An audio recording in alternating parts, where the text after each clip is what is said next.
Okay, okay, got it.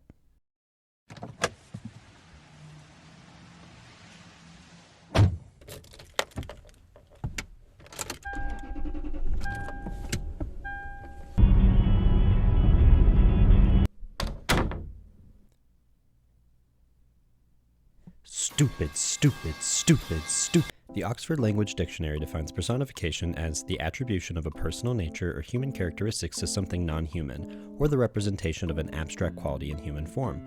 My therapist says that I'm personified, but I don't believe them. That would just be crazy, right? I have to be real, right? Well, we'll never know for sure, so let's never talk about it. While personification is not inherently tied to sociolinguistics, there is an interesting intersection between it and our cognitive biases. In order to give an object human characteristics, we must first distill our perception of the world around us. The object's voice, personality, and background cannot be removed from the broader social framework that each of us is subject to. If your teacup uses a posh British accent, or maybe received pronunciation, then inadvertently that teacup gains a class characteristic, an assumed level of education, and perhaps even underlying prejudices. I loathe country folk. They can't even pronounce yards and things correctly. Tisk tisk.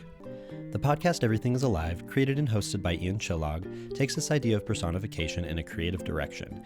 Ian interviews objects who have rich personalities, backgrounds, fears, and stories based on what that object might have encountered during their life. These interviews can often reveal profound emotions and uncover our own anxieties or desires, but in order to do so, they must fit into our human framework. While sociolinguistic factors like ethnicity, class, gender, geography, etc. might not be explicitly applicable, their troubles illustrate equivalence to these factors. So, using one episode as a framework, we're going to investigate how personifying objects might reveal our own sociolinguistic biases and desires.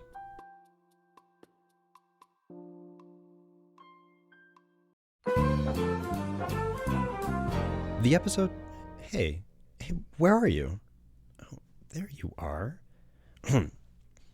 The episode we'll investigate is Jennifer the Newspaper, which calls into question how our perception of an object's usefulness, or lack thereof, might affect how we understand the object sociolinguistically. Jennifer is a copy of a local Australian newspaper, the Canberra Times, from October 24th, 1988. The stories which she holds are often mundane. A local school got an extension for their public crossing, their street crossing. But she is still worldly and knowledgeable, and very quick to point out that there have been more boring days in the news industry.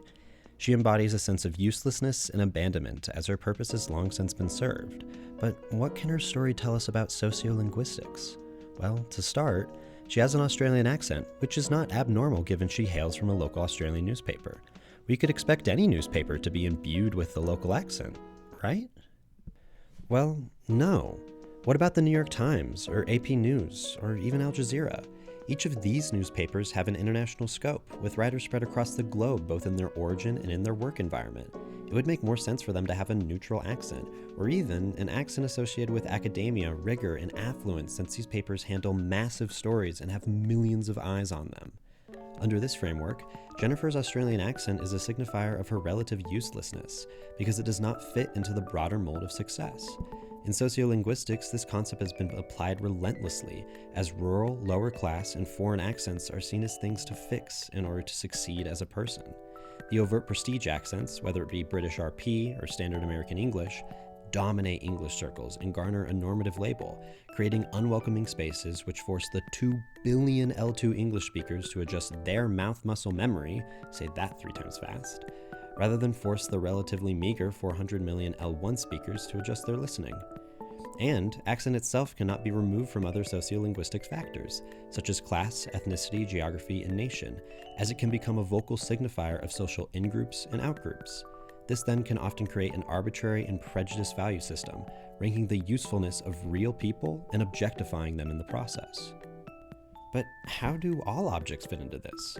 Newspapers obviously aren't the only objects with accents, and this episode's concept of usefulness can be applied across a wide array of things, like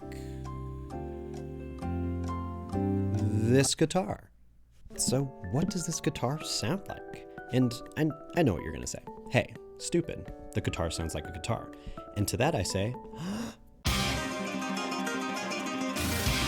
but Really? How would this guitar talk in comparison to, say, this one? At least in my mind, neither of these guitars have an overt prestige accent, which means that neither appear to be symbols of wealth. To me, they symbolize other aspects of interaction, such as politeness and conversational norms. But regardless of who interprets them, they are symbols. In personifying objects, they can begin to symbolize different social groups and embody the stereotypes these groups are subject to. If a gardening tool speaks English with a Chicano accent, one can infer negative implications towards said accent, as well as the Chicano and Hispanic people.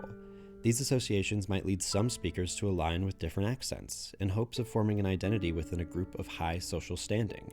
Personification can even disincentivize heritage language use by aligning societally taboo objects with certain languages, trapping them in a web of social prejudice.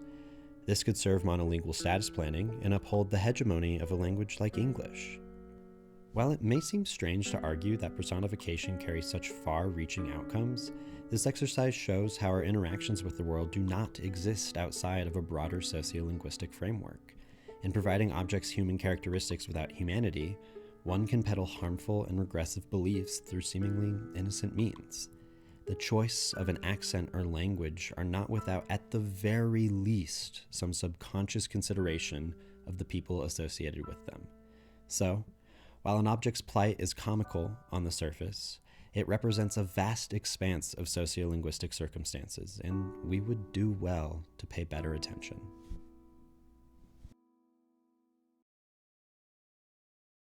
See, if I can speak about sociolinguistics, a concept which affects real people, then I must be real.